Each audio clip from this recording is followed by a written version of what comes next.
Good morning, afternoon, or evening, whenever you're watching this. As you know, I am Colton. So I'll get right into it. Chapter 9 and Chapter 10. So, Chapter 9, Question 1 Explain how the personality and characteristics of team members influence team role development.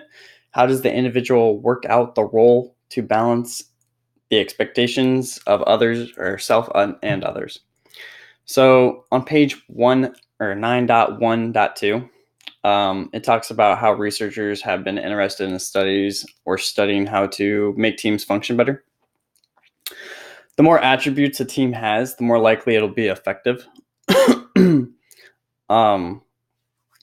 they talk about NASA and a couple other companies on that page, and how that they just try to find as many people with as many attributes, either with the same attributes or different, to kind of soften up the room or lively it up, I guess. So for development, as long as the individuals within the team are coherent to what the goal is, and they'll have similar personalities, the team should fulfill with trusting individuals. This makes the team more influence one another and strive off each other. The book talks about how sharing stories and personal experiences will also help create that cohesive team member role within each other. So second part, a result-driven structure is one of which the team members are looking for. This individual is the verb of that group / team.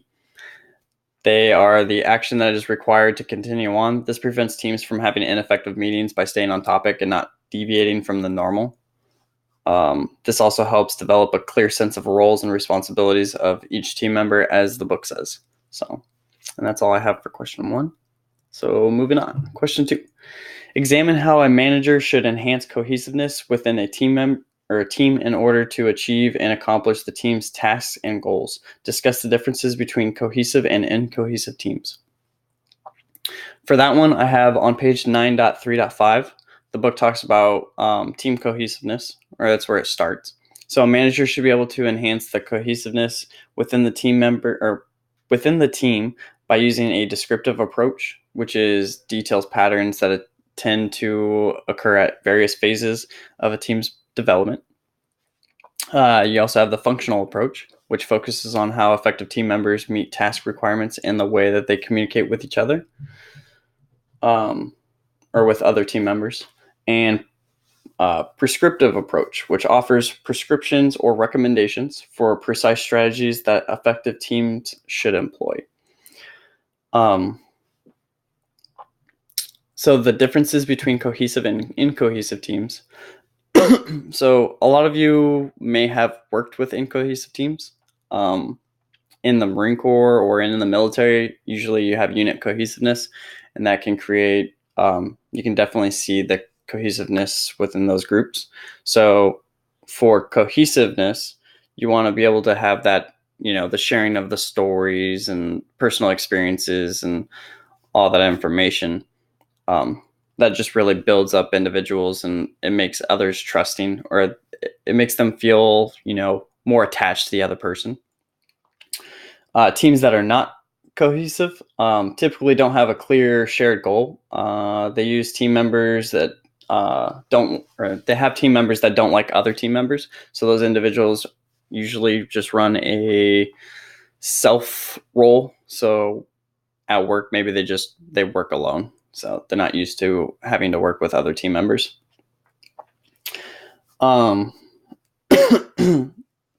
Non-cohesive teams usually have They have individuals who perform individual roles, not team task ones. So, sorry, I'm getting over this cold. Chapter 10. Move on to question 1. So, question 1 says, does attending a staff meeting or a briefing in the name of a meeting enlighten an employee? And then part 2, establish what constitutes a good meeting and why a meeting should be both informative and interactive, where new ideas, strategies, and policies are formulated or founded upon. So enlightenment can be brought to all employees who attend the staff meeting or briefing in the name of a meeting. This is due to how well one is structured and the agenda of what is needed to be brought to attention. However, there can be such a thing as too structured. So, as the book says on page 10.1.1, I do believe, the authors briefly describe a meeting too structured doesn't allow individuals attending to benefit from the the conversation because they are not interacting. So, if an instructor is just yapping his face off all the time and just doesn't allow other people to chime in or take turns to interact with him, then they're probably going to space him out, and they're going to lose that that attention span, or he's going to lose that attention span from his employees or individuals who are attending that meeting, whether they're staff or just donors or whoever is at that meeting. So attention span already is pretty bad according to researchers within a meeting. They say that every minute the topic can sway. I think that's also on 10.1.1, and it should be at the top. But they talk about how the attention span is already bad. So if you have it too structured, you're already going to lose your individuals. So if you keep them interacting, then and a well-structured meeting, they should know exactly what's going on. They shouldn't sway from the topic at all.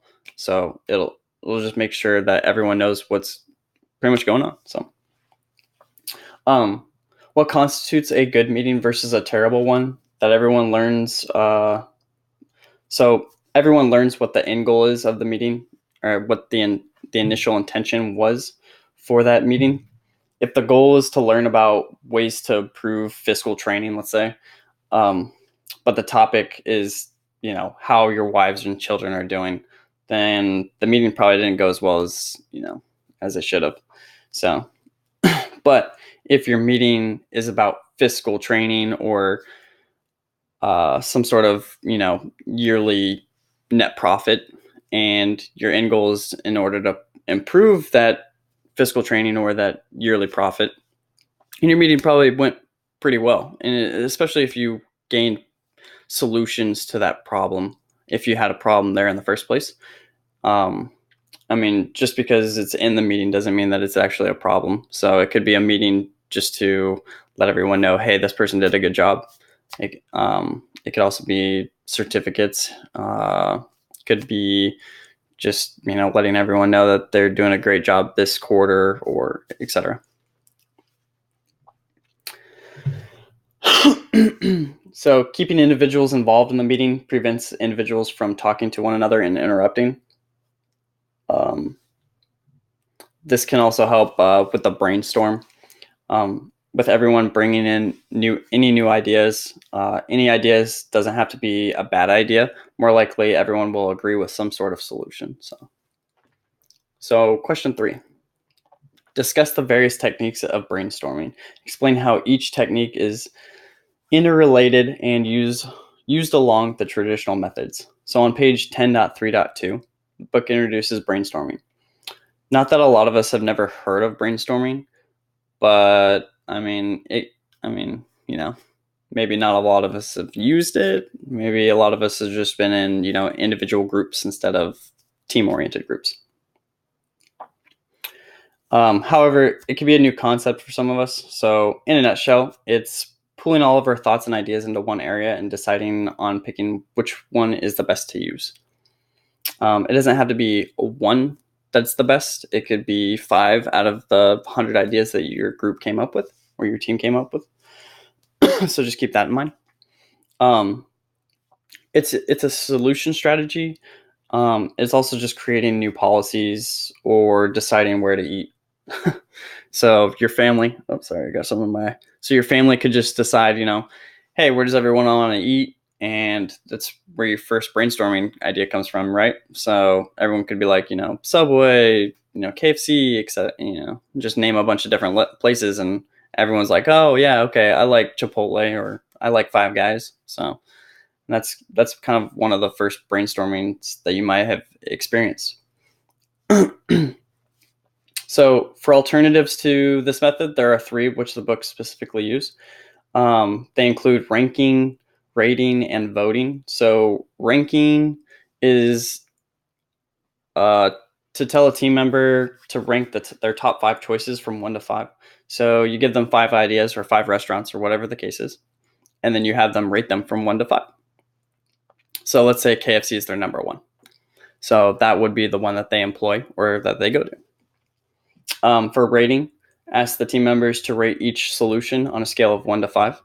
So it's kind of the same idea, but they rate them. So they might say, like, these are the top 5 places that we suggest, and then those might be the 5 that they go to. So if it's like a huge group meeting in this case, and they all decide KFC and Panda Express is their top 2, then they might go to those 2 locations and buy food for the entire meeting.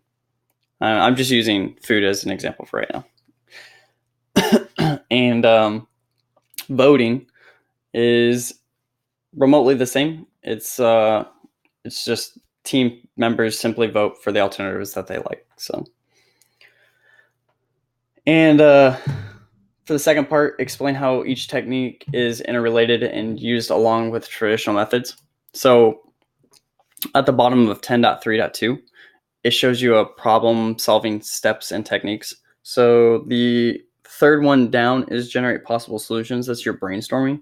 Then after that, you would probably use your ranking, rating, or voting system for the brainstorming. So if you only need one idea to fix fiscal year training, you would probably use like the voting and decide which one out of those however many ideas you guys came up with to select that best solution. So, and I do believe that's all I have for you guys. Thank you for watching my video and have a wonderful week.